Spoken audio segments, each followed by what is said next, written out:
where my mom's at. Raising kids, cleaning shit, need a long nap. When you're feeling depressed, okay, what should I be doing instead of feeding my mouth hole? I can't see people. Yeah, I mean, there's a couple of things. First, drinking alcohol alone, watching The Crown? No? Getting high? Taking pills. Okay, go ahead. No.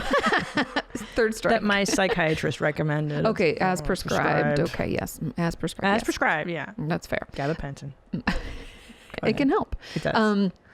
There's a couple of things. First is doing what I call impulse logs, which sounds so... No, I want to do it. Tell me. I need help. I'm asking. So an impulse log is something that it just slows down our feeding of the mouth hole, our yelling at someone, taking it out on, a spouse, a partner, of course, kid, whoever, right?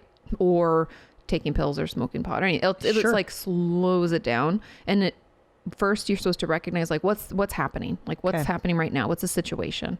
Then what is it that I want to do? I want to feed my mouth hole. I want to binge eat a whole tray of Oreos. I don't know. Mm-hmm. Then what feelings are coming up for me? Is it lack of control? Is it irritability? Is it sadness? What is it? Then what's something else I can do? What's an action I can take that's like more balanced or maybe better for me? Like, could I go for a walk? Could I call a friend? Boring. Okay. I know. Could I play with my dog? I'd like to take the dog. Mm-hmm. I like my doggies. Or could I finally pick up that one room just to distract myself that I've been like putting that thing off, because then you feel like accomplished and you've done, so That's are there things that we can do? And then you're supposed to wait 30 minutes. Mm-hmm. And then I give you full permission to do whatever the fuck you want. After 30 minutes, if I'm still feeling these bad feelings and I want to still feed my mouth hole compulsively, I can feed my mouth hole. But you're right, because I do feel that if you just stop and reflect and go, wait a minute, is that really going to help if I go eat a piece of cheese right now? Is that really going to help a glass of wine? I mean, temporarily, I still feel the bad feelings. Yeah, it doesn't make it go away. It's like a temporary fix, Yeah. And so it's just paying attention to that and being able to recognize, hey, I've done this before and it actually ends up making me feel worse, especially binge eating. Oh, yeah. Like my patients who struggle with binge eating, it's like we get caught in the cycle, right? Because we feel like shit. Yep. We ruminate on it. Then we binge eat. Then we feel bad because we binge ate. And then we're like, well, now I'm going to kind of restrict and I should probably kind of healthy. But then we get super hungry and we binge again because we didn't fucking eat. And it goes round and round and round and we feel worse and worse and worse. And so it's like, if we can just slow that a little bit, then usually we can recognize like, hey, I think I want to eat because I'm anxious. Yeah. Or I think I want to eat because I really miss my friends, or I miss traveling, or, there's so much to grieve this year. Yes. I think that's what I mean is that we're all, God damn it. We were just talking about before we rolled on this show that if you just look at Instagram and there are comedians who I've known and loved for a million years and I'm watching, well, not just comedians, everyone around me is reacting differently to this year. Mm-hmm. Some people are fucking really imploding on themselves massively. Some people have done more constructive and good things. And some people are completely just gone. It's like, so how we're all dealing is so varied. Well, we all have different... It's grief. Yes, it's grief. And we all have different coping skills, right? And you think of like, we call them cognitive distortions in cognitive behavioral therapy. Those, yeah. Yeah, we all have them. Black and white thinking, Learn that one. Mm-hmm. But one of them is sublimation, which is like where you turn that bad urge into something positive. And a lot of people have done that, like I've definitely felt stressed and overwhelmed, but I focused it on work and wrote my book and like... Which good for you, by the way. We'll talk about that. It's coming out September 2021. I just got the date. Congrats. So, but then that wears out too, because you can only do that so much where you're like, stuff this down and out pops a diamond. Like you get too exhausted. Yeah, because work for me, stand-up in particular, was such a great thing because it sublimated so many bad feelings and I could transform it into something positive. And then there was a great feedback loop on it with the audience. Make people laugh.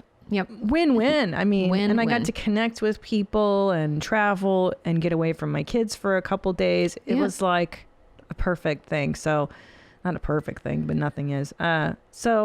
Okay, so people are grieving right now. And everybody's different and our levels of resiliency are different. So some people probably imploded early on, like April 2nd. They're like, and then other people, it's like June start to get depressed, you know. And other people like me, it's December. Yep, and I'm it's like, right now. I white-knuckled this whole fucking year. I was like, I'm strong like bull. And then I got here. You won't get me down. Yeah. Like, hang on. But then it's like your hands start to shake and the muscles get. Girl, yeah, we can't. I'm done. Get worn out. I'm cooked. I'm cooked. Yes, agreed. So, okay, so this is 2020 is really about managing grief. So what can people do? I mean, these impulse logs I love. Let's recap for somebody listening. You write down what's happening, the actual situation. Correct. What do I want to do right now in reaction to this situation? What's the impulse? What feelings come up right now? What am I really feeling? And then let's try to put that into something else. Like, kind of like either a more balanced thought. Like, can we consider what we want to do and how we're feeling and like what's kind of in the middle? What do we think it is that's really going on? Or is there an action we can take to distract or do something else? An alternative. Got you. Okay, I like that. So this is a grieving year for so many things have been lost. And so so the impulse log is a good way to deal. To slow down the process or the impulse really. And then the thing that's interesting about grief is, and this is why 2020's fucked us so hardcore, is that shared grief, sharing in it is actually healing. That's why funerals are really powerful. Yes. And they're not so much for the person who passed, it's for the people that are there, right? And so we're not getting that connection with other people. And so what I would encourage people to do is, even though we're kind of sick of talking about it, but a lot of us did it early on, is when you do connect with people, be like, this year sucked and this was bad and I'm sad. I wanted to go to this vacation. I thought I'd be finishing up my tour and shooting my thing and all this stuff, right? And talking with other people who get it. And we're like, yeah, I thought that too. And, encouraging our friends and family to share in the things they're upset with too. Yeah. Shared, even though people are like, oh, misery loves company. Yeah, because it feels good. And so let yourself for a little bit, like, feel it. Feeling it's key. It is, because we don't want to. It's uncomfortable. Like, I cried watching the news the other day. This lady was like, I've had this pub in the valley. She was like in Van Nuys or something. She's like, I've had this pub for 20 years and I don't think we're going to make it. And I was like, ooh, it's depressing and it's sad. And I'm sad for her. I'm sad for her. It's a lot. I know. So letting yourself feel it and cry is okay. Yeah. Share with others about how hard it is. Yeah. And then make a plan to do something that's a little bit more, not necessarily positive, but just more real to you, not just 2020 grief. Like, okay, let's connect and do a happy hour and we'll make cookies together on FaceTime. I know everybody's fucking tired of FaceTime and Zoom, but just making time for it. It's just still good. It. Yeah, that's so true. And move your body. Where my mom's at. Where my mom's wearing thongs, hitting bongs at. Raising kids, cleaning shits, need a long nap. Where my mom's at. Where my mom's